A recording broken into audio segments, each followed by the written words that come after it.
All right. So we have Alex Pankoke here with us, coming in from the Dallas area. And Luke and I are here with Chiro Hustle episode. What number, Luke? Episode 248.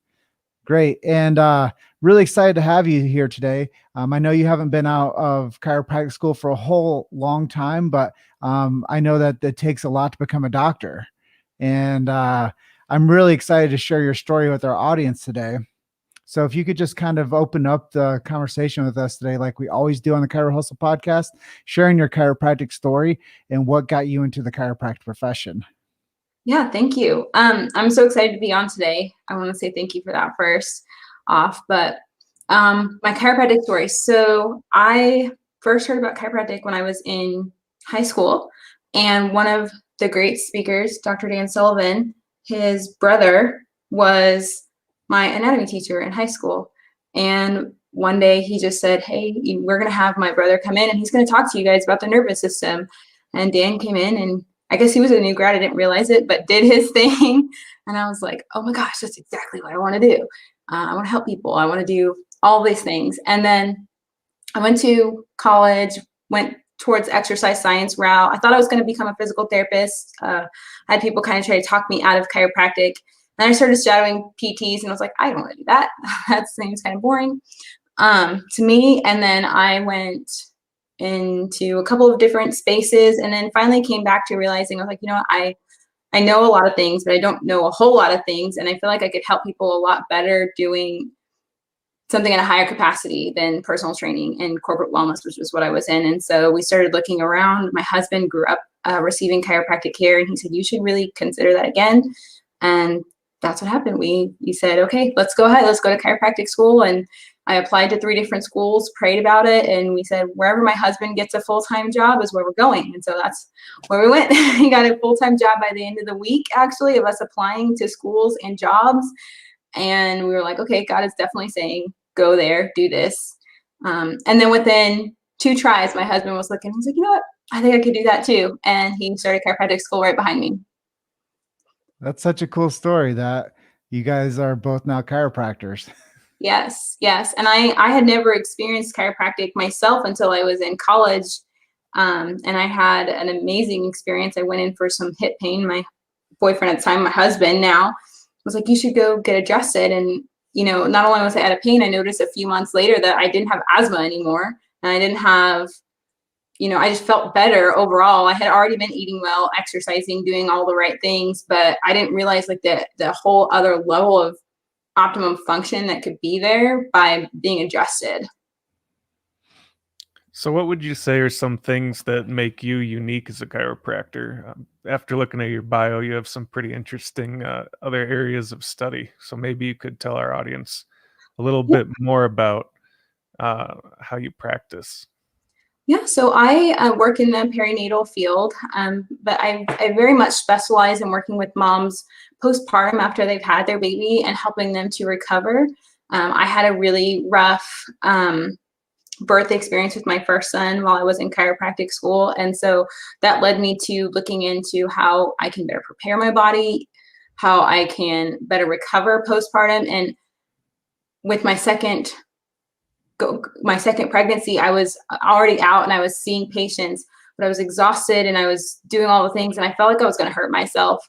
And so really looking into how can I take better care of myself so I can be an example of other people, for other people, other women specifically, taking care of your body and honoring your physiology. And so that's what I specialize in is really helping women to understand and support their physiology and recover post-birth, so that way they don't have to have all of the stories that I hear women telling themselves, I can't do this, I can't do that, I couldn't do this ever since I had my kid, XYZ, and all the way down the list. So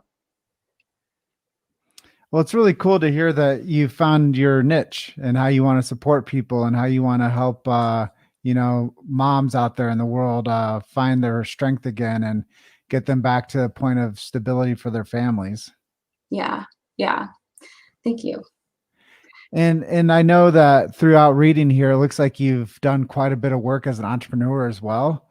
Yes. Do you want to talk to us about that and how you actually were out in practice and how you realized like the epiphany moment that you had to do more? Yeah, so I graduated and I started an associateship, and while it was a great opportunity and experience, I realized that I couldn't be the mom that I was recommending. Like I couldn't do the things that I was recommending to other moms and practice the way that I was practicing as an associate. And I was like, I can't expect people to follow my recommendations if I don't, eat my own cooking, right? So I said, and I realized in order for me to be able to do that, I was going to have to start my own thing and create my own path.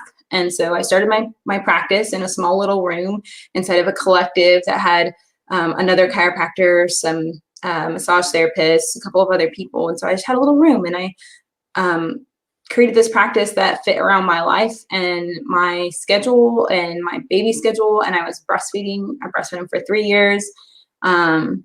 And I was pregnant for a part of that. And I realized I have to make my practice work for me, because it's not fair to me to my patients for me to show up exhausted and frustrated and less than, and I can't give them my all if I don't take care of myself first. And that's not fair to patients to show up like that on a consistent basis. And so I have an amazing coach, Dr. Danielle Eaton. She is a founder of Aligned Women, and so she's coached me through that over 2 years, and showed me how to really design a practice that fits not just my physiology as a woman, but my family, my faith, all of the things combined. Yeah, and it's uh, a challenge to be somebody that's a doctor, and that's just the truth of it all.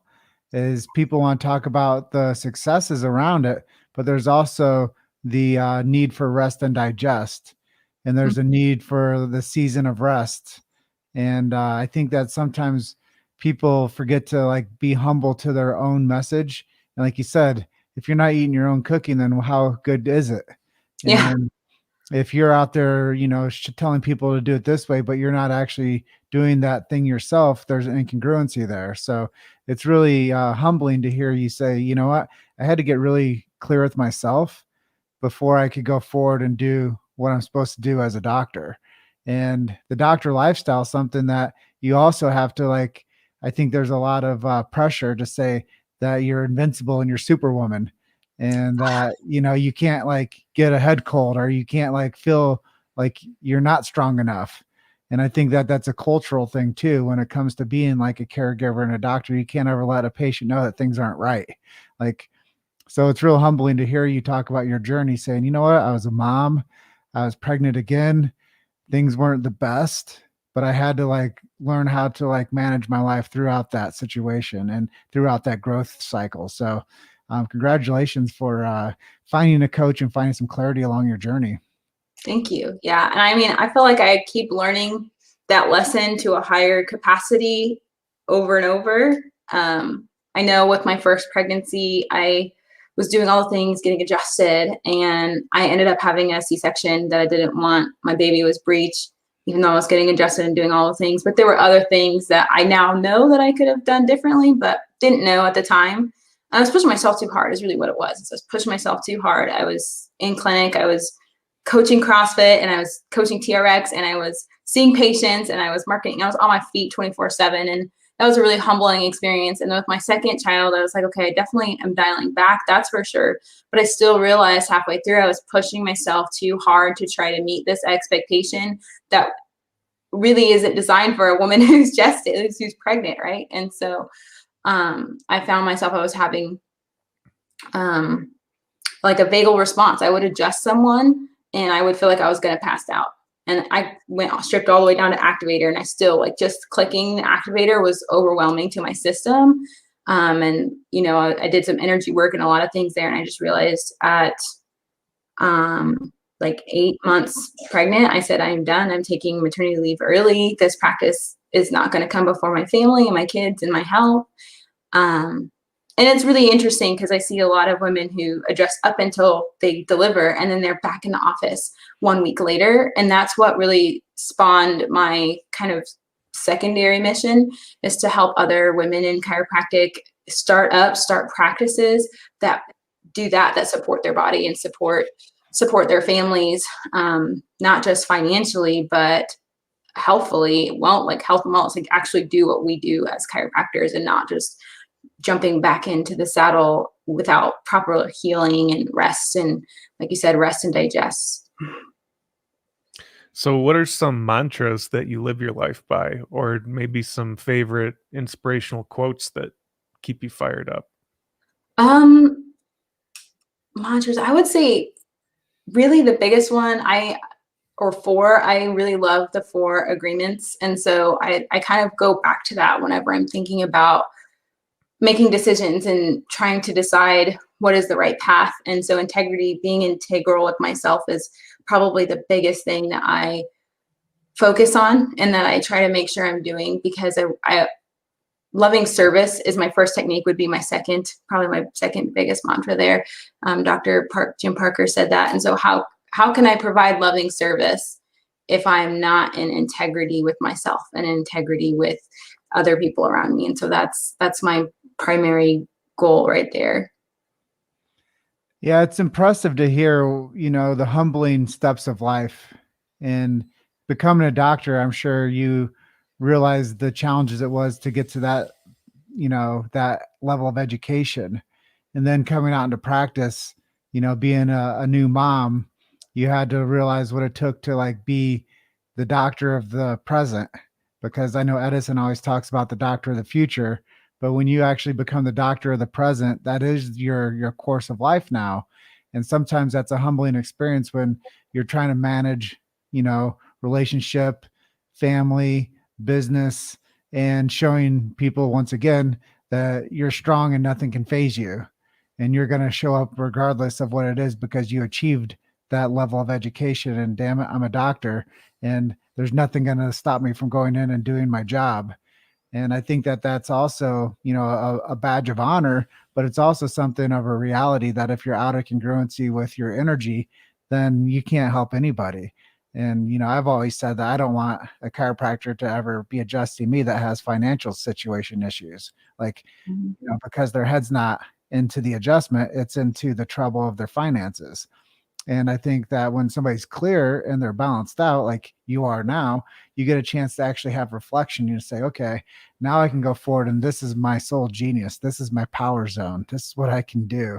This is where I find my value. But if you're not finding that strength and energy within you, you can't give it to anybody else. Yeah.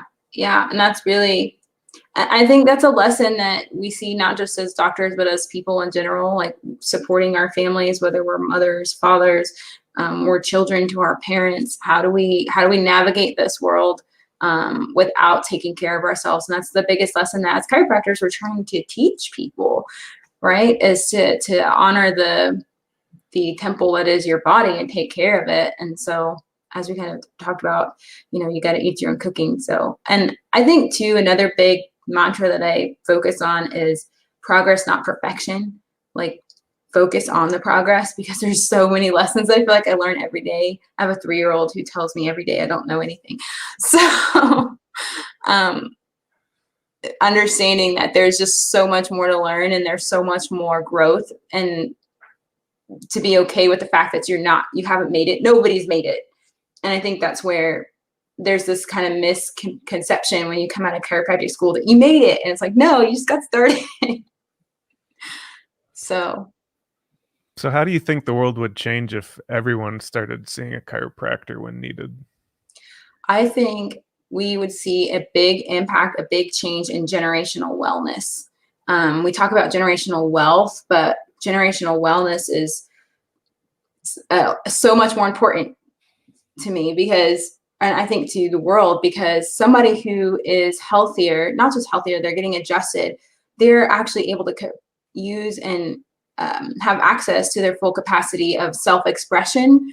They're able to see the world without blinders on. We talk about how pain kind of blinds you to other people's pains, but even when you're not in pain, like I said, I felt like I was doing great before I got adjusted. And then I realized like everything opened up and you have access to higher levels of yourself that you didn't realize that you had. And I think our world, a lot of the issues that we deal with, whether it's political issues or whether it's, financial issues, whatever they are, when you can actually see the world outside of yourself, it's going to make a huge difference. And if we were all getting adjusted and we all started on this path to trying to raise our frequency, man, the world would be insanely awesome.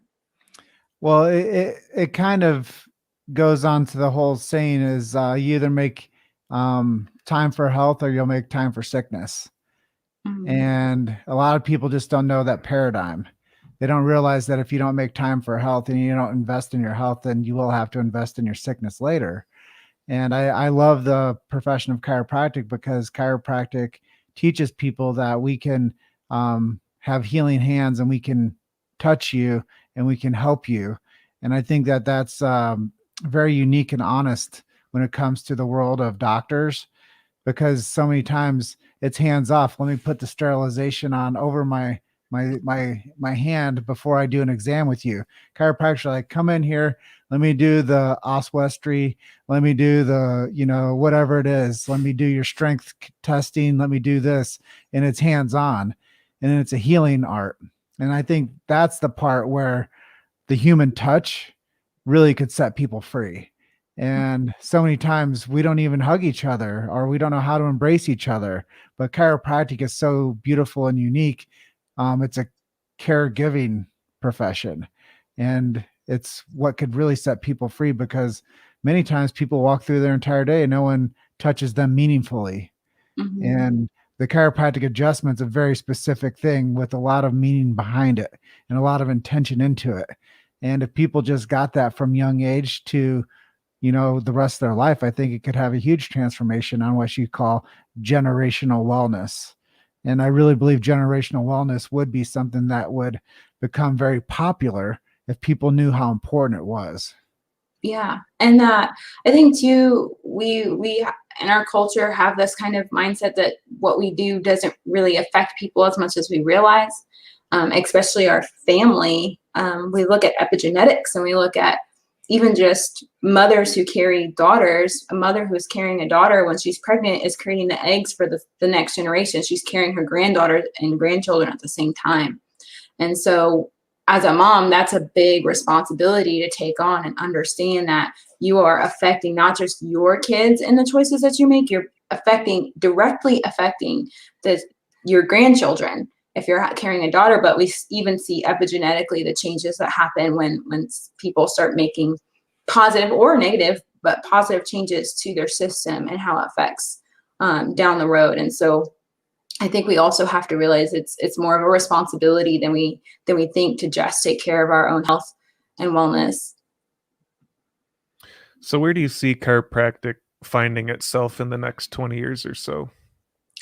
I see chiropractic really having the opportunity to step into people's lives in a whole different way. I think especially with the pandemic and everything that's gone on, I've noticed that because we now have more space and time, or at least I've created more space and time. I had always seen patients in 15 to 20-minute intervals. Now it's 20 to 30-minute intervals because people aren't having the in-person interactions that we used to have.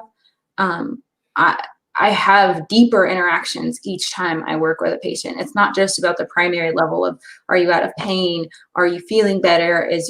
How's your pregnancy going? It's how is that affecting you as a person? The secondary level, how is you being changed as a person affecting your family? And how is that affecting the world around us in general? And so I think as a profession, we have the ability, and I would even dare to say the responsibility, to step up and realize that we have a huge impact. And we could be impressive all day long. I think our allopathic buddies are impressive, but are they impactful? I don't know. I don't know how impactful some of the modalities are out there to people's lives, but as a profession, as chiropractors, we can definitely be impactful. That's for sure. Well, listening to what you have to share, it's very honest. And I really think, as you mentioned, the profession has a huge responsibility, but the people need to understand what that responsibility is. And they need to understand what's possible. And people, like you said, it's about our people just feeling better And is that what it's really about? Or is it about the body healing better? And when we have those considerations out there, is the body better off when it's feeling better? I would agree. But what about when it's healing better? And you're talking about this generational seed that's inside of the woman when she's like actually at that carrying stage. Like that's in a part that most people never think about, that spiral effect of that generational wellness of how healthy are you when you actually carry that child, and how healthy can we make that pregnancy, and how healthy can we make that child. And there's a lot of responsibility there. And that part, I mean, 12 years ago I started doing chiropractic spinal screenings, and I would go out to this like local fair in Arlington Heights, Illinois, and the doctor that I was working with at the time was a young doc. He just got out of school, but I went out there with his cousin, and I told people, we adjust babies. And she goes, "You can't tell people you do that." Yeah. She goes, "That scares people." And I go, "Well, the truth is we adjust babies. I see them come through our clinic. So who are you to tell me that I can't go out there and tell people that we adjust babies?" I was like, "Dr. Mike can turn babies. Like this guy's amazing." And, you know, I just think that a lot of times people just don't know that chiropractic helps with pregnancies. It helps with babies. It helps with so many development things, and it helps with a healthier culture. And people don't Yeah. really understand that. Yeah, and it's our responsibility to share. I think, what is it? We see maybe 10% of the population. And I think part of the reason is that, not that we're not trying to get out there and share. I don't think that's not the case. I think a lot of chiropractors are doing everything they can to share the story and share the message, but sharing the same message is important. Making sure that they're working together and coming together despite what we may have, different values and different ways of practicing. Working together to share that message is going to be so vital and so crucial to reach more people, because right now, you know, at 10%, we've stayed at 10% for such a long time. We're really just recycling families and recycling patients. A lot of the times, a lot of my patients come in and they've been to another chiropractor before, but the ones who haven't, a lot of times they've never heard the story. They've never heard about chiropractic. And you start telling them, like, that makes so much sense. Why hasn't anybody ever told me that before? And so we have a responsibility to change the culture, to change the message. And I think while it's great to meet people one-on-one, we have to, and I don't know the answer to this, but figure out a way to allow the masses to see a change. And I think that's starting by being the example. Being the example of whatever it is that you talk about. And so I work with pregnant moms all the time. My husband is a super supportive dad. We talk about making sure that we're healing and rested and taking care of ourselves. So for him, sometimes that looks like he doesn't have the capacity to see as many people as he wants to see, and still be the dad he wants to be, and still take care of himself, and still do all of those things. And so we make sure to set systems in place that support us, so that way when our patients do come in, they don't see us drained and exhausted, because who wants to, you know, listen to you and you don't know, it sounds like you don't know what you're doing, right? And at the same time, you still have to be humble. You have to say, you know, my kid was up all night last night and I'm tired, but that's not the norm, right? They see that I can function at a high capacity, even if I didn't get a ton of sleep the night before, because I'm still doing all the other things to take care of my body and my system. And to demonstrate that, I think, is so important. So who have been some of your heroes throughout your life? Who have been some of your inspirations? Like, who have you always wanted to maybe aspire to be like? I would say the first person would be one of my aunts. I don't know why, but I go back in my head, I'm like, what would she do whenever I have a question or I'm not sure about something? And to be honest, the thing that I see in her the most is that she just is who she is, and she's not apologetic for it.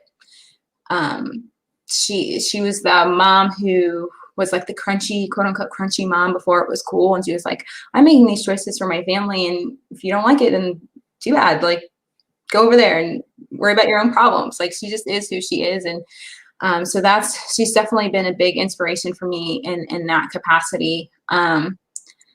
Other inspiring people to me there's a lot of inspiring women out there to me. I would say Kate Northrup is a big one. I read her books all the time. She talks about honoring femininity. Honestly, I'd have to say my coach. Like, before I even was working with her, I was listening to her podcast for a year and a half, and I was like, man, it would be so great to get to meet her. And now I'm talking to her every single week, which I think is really cool. So off the top of my head, I would say the first one is definitely my aunt, though. And really anybody who demonstrates that, who demonstrates like the rebellious attitude of like, this is me and I'm okay with me and I'm okay with how I was designed, and I'm not going to apologize for it. I'm just going to be here the way I'm supposed to be and do the job that I'm supposed to do while I'm here, regardless of if there's haters. Well, if you could pick anyone from history to sit and have dinner with, who would you pick? Oh, that's a really hard question. I looked at this one early in your list of questions. I was like, I don't know. There's too many choices. It's going to sound really cliche, but I would say Martin Luther King Jr. And not for probably the same reasons that a lot of people would, but I just learning more about him. He was like a not very liked guy at the time. Even people around him were kind of like, he's not like the most pleasant person to be around. And I would love to just learn more about his perspective and just the audacity that he had and the ability to still be compassionate and kind and be audacious too. Yeah, it's powerful because people that have big visions are probably not the easiest people to be around. Yeah. And everybody wants to stay on a consistent, like, ooh, like me type status. But the people that are out there actually making change are probably, they're making a lot of waves around them to where it makes their personal life a little challenging. And, being able to actually be around them and have them have like a regular quality of life is probably not so regular either. So I've never really thought about it that way, that people that are actually like innovators and like, crusaders, what type of burden they carry when it comes to their personal traits and how they show up and how they are to be around. So I'm sure that would be a fascinating opportunity to spend some time with him and just to get his perspective on like a day to day, like, how is it? How are your haters? Before, yeah. And it's like, that's before we had Twitter and Facebook, and I was going to say MySpace. I don't know if that still exists, but Clubhouse, like all of the new, right now it's like so in your face. I would be interesting to know like I don't really know anything different because I grew up with social media. Like Facebook was around when I started college. So I don't really know. I can't remember what it's like without social media. Without being able to like get that instant, ooh, they like me or they don't response. Yeah, I'm sure it has a lot to do with what you talked about earlier, this generational wellness. Well, also, I think it counterbalances with this generational distraction. Mm-hmm. We're more distracted than ever before. Like we all have so many things that are vying for our attention constantly, whether it's a text message, a notification, and it's like, how do we actually like go back to the basics and just go to the grocery store? How do we have time for that stuff? Because we're all running around with earbuds on and, trying to like, send a tweet or whatever people do. And gosh, how many DMs do I have on my Instagram account today? And when's the next thing we're supposed to be doing? When's the Zoom call? Like we are being stretched like never before too. So you came into that generation of the Facebook groups and the Facebook like platform. And I mean, I didn't jump on until 7 years ago. So there's a lot to be said about like historical figures. If we had every historical figure being able to like be on social media, where would we be today? Yeah, that's so true. And I feel like there are definitely things that we can do. We just have to be very intentional about not allowing ourselves to be distracted. And I tell my patients this all the time. Because I have a smaller practice and I see people in 30-minute intervals, my amount of patients is small. Like I said, if I want to give my everything to everyone. My everyone can't be huge, but you never know how far reaching that one little thing that you did to that one person can be, as Dee Dee said. And so, but I tell my patients, I have an emergency line. I'm like, if there's ever an emergency, I will have my phone and I will answer it. But if you text me, my patients have my business line, they can text me. If I don't answer, I'm probably with my family and my kids, and I don't like when I'm off and my phone, I don't know where it is. It's set on ring if there's an emergency. If a midwife needs to call me, I go to a lot of births. Like that ring will come through. If it's not an emergency though, I probably won't answer. And it's not that I don't want to reach out to you. It's not that I don't want to hear from you and know how things are going. It's just I have to take care of myself so I can show up to take care of you in our visits. So if not, we're just over distracted and we just don't have focus on our present time. And we're always searching for like that next notification. Yeah, that dopamine hit that we get with those notifications. I have a little in my affirmations for a while, because I was trying to break my Facebook habit. I put one of my affirmations is I'm not an addict. Substance abuse is something that runs in my family, unfortunately, and it's the same thing. It's a dopamine hit when you get a Facebook notification.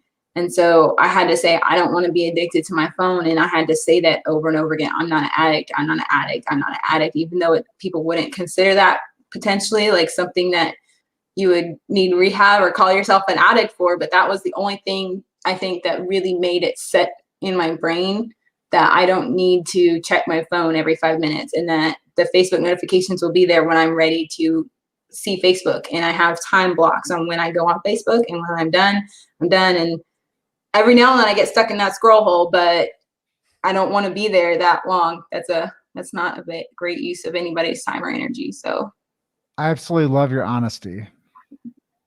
Thank you. I appreciate it. So maybe you could share with us, how do you market yourself? What kind of marketing do you like? And maybe give us something that did not work when you tried it, and maybe what you learned from it. I think one thing that I feel I've done a lot of different marketing tactics in the past 2.5 years, and I think every single thing works. I think you just have to figure out what works best for you. I personally don't like spinal screenings.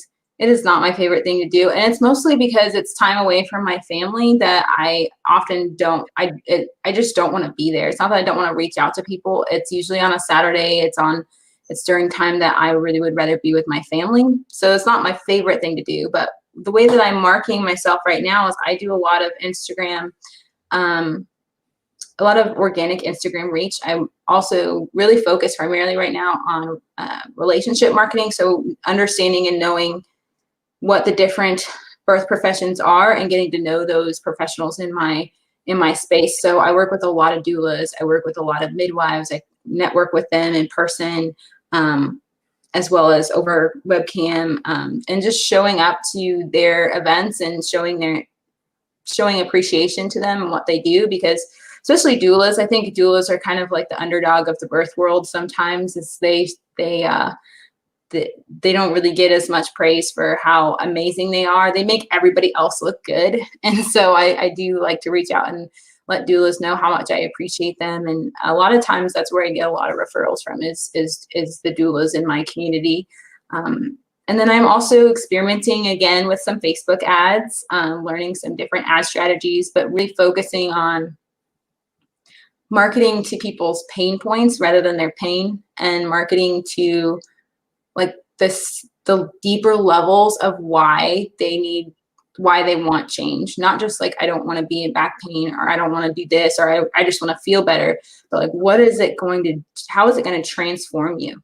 So marketing is just sharing what you do, but sharing with people the transformation that they can see at a much deeper level, and the impact of chiropractic care. And I've found when I've done that, a lot of times people don't realize I'm talking about chiropractic. They're like, wait, you're a chiropractor? I'm like, yeah. They're like, well, we would thought you were this, that, or the other, because I don't really ever talk about the spine until we get into a patient encounter. That's that's the mechanism, but that's not the goal. The goal is to see you changed and transformed. So. Well, it's cool to hear, how you've been able to build your career within your paradigm of time blocking and family time, career time, media time. I think that a lot of people, that's their hardest challenge with becoming a professional is, how do I give time to the things that matter and not lose myself in the process? And so many times, being the mom, you'll put yourself last. Being the caregiver, you have to put yourself first. So the paradigm of putting yourself last to putting yourself first in the same body within the same, time, that time of life, you have to really work on yourself. And I think that personal development is something that every chiropractor, we ask them, what's your favorite type of books? I'm like eating up personal development books.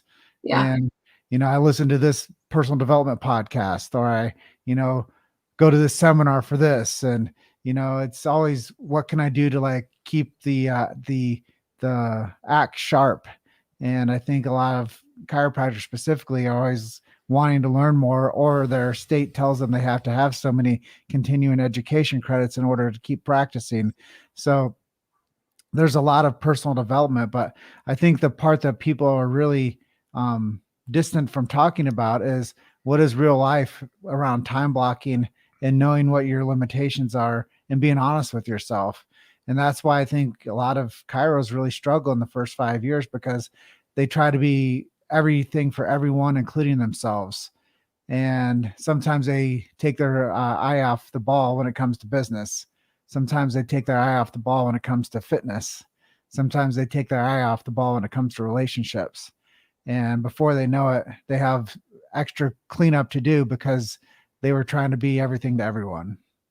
Yeah, I think that's so true. And I think it's that like mentality of like, you're a doctor now, you should have all, like, I feel like at least I had the expectation that when I graduated, I would have my shit together, for lack of a better term, but I didn't.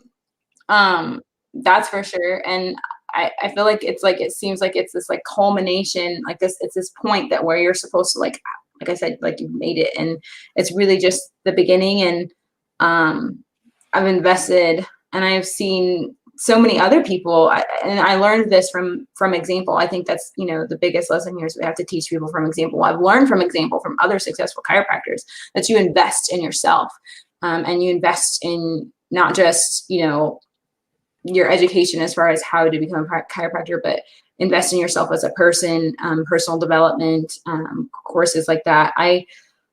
Sometimes I say I'm a course junkie. I've spent enough to have a bachelor's degree in business courses to have an MBA in business courses outside of an actual MBA program.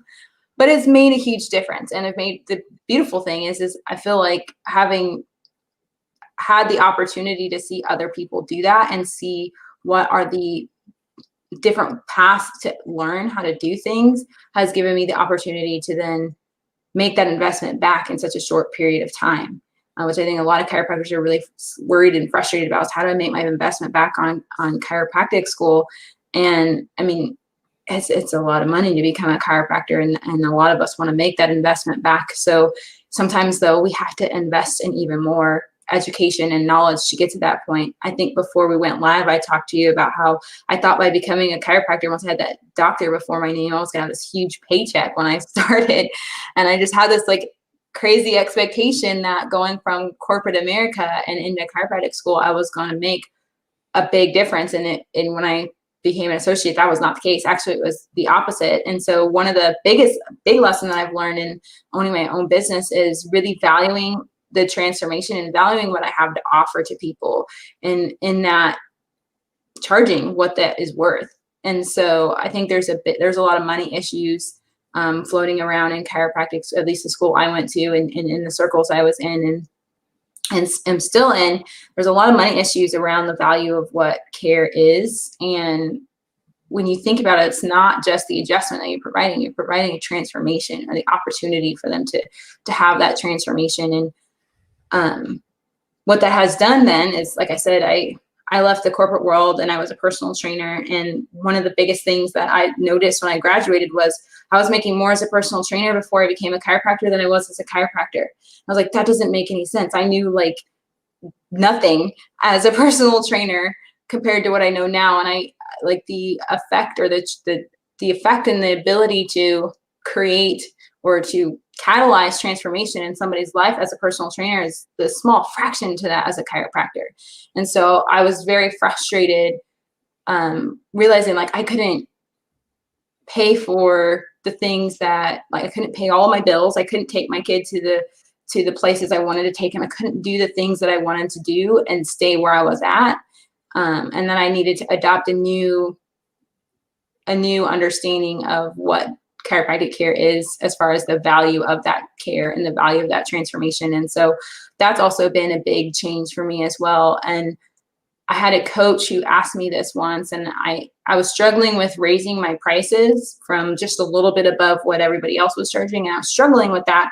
And he said, Alex, when you charge this much, how do you feel at the end of the day? And I said, and when you make this much, how do you feel? I was like, I mean, I'm appreciative that I had the opportunity, but I don't feel great. And he's like, so how do you show up the next day if you don't feel great about, like, if you feel undervalued? I was like, I guess I can't show up as my full self. And he said, well, how dare you show up to work and not feel like your full self? How dare you take the choice away from your patients to have the full version of you? And so I was like, oh crap, like I can't do that. That's not fair. And he's like, you're taking the choice out of their hands by not giving them the choice to purchase all you have to offer, like to invest in all you have to offer as far as the care that you can deliver. And so that's also been a big change in how I've operated from when I first opened my practice to now. Is my fee is my fee is my fee. And my fee is something that I feel comfortable. And it may not be what everybody else is comfortable with, but I've had to work at getting there. And really, it makes me appreciate chiropractic more. It makes me appreciate the transformation more. And so do the patients at the end of the day. Well, you have a concierge style gift, and you're not a high volume practice. You're a mindful volume practice. And when you work in that type of paradigm, you have to earn appropriate to the care you provide. And I think that that's a hard thing for people to understand when you have conglomerates out there that are charging a few fistful of dollars for an adjustment. And when you think about the actual life-changing care of chiropractic, you have to bill it appropriate, and you will attract your ideal target audience, and you will attract the people that trust you as their caregiver. And the ones that don't, they won't stick around. And you don't want them to stick around, frankly. You want them to go where they get what they want.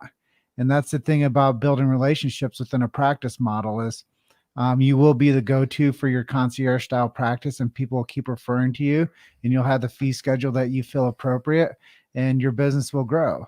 And you won't attract the people that are just in there for pain game. And you won't find the people coming to see you that just want the quick crack, and you're going to find a group of people that are actually wanting to build a relationship with you as a care provider and as somebody that can nurture their family with care. And I think that if you just kind of, understand that and ruminate with that, you'll have the best practice that you ever want to, and it will fit right into the life that you've designed. Yeah. And I think too, like, one of the things that has allowed me to do is actually create a program that I'm launching next month that subsidizes care for women who can't afford the fees that I have. And so there's a women's health organization here in Dallas who provides free care or subsidizes care to other offices, whether it's a OB, midwife, doula, chiropractor, to women who really do need the help. And I also realized that by being in the middle and being frustrated, I wasn't really helping anybody. In Dallas, there's a chiropractor on every single corner. So by being in the middle and not making enough to feel comfortable with myself and not valuing myself and not doing any of that, I couldn't get over the hump of the finances that I needed to be at to make it work with my family. But I also wasn't really helping the people who really needed the help because they still couldn't afford my fees. Like I was right in the middle.